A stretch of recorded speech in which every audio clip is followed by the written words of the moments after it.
Molweni South Africa. Ndiyayazi lento ezindaba nazo zindaba ezibuhlungu. Abanye benu azizongena kamnandi kuzo, kodwa ke zinjalo. Kumele bandisithethile because ndifikile lelizwi ngaqonda ba anoniyeka nje, so funeke ngithethile na ndinixelele. La ngoma kaThuli niyicula wrong.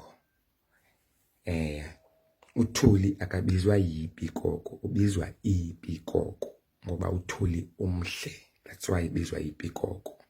Basically I'm meaning ba Thuli is not called by iPikoko. Thuli is called a Pikoko because Thuli is beautiful.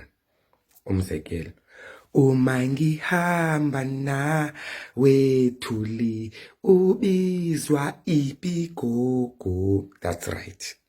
Nothi uma ngihamba nawe Thuli ubizwa that's wrong. Yayiva mosnebhesi nepha nawe Thuli ubizwa iPikoko. Normalize it. Ubizwa not ubizwa yi. Xa sesidlulela nale kaSiduma ayithi haye, it is aye.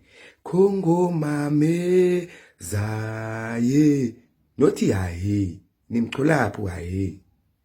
Nkosini ke, bye bye.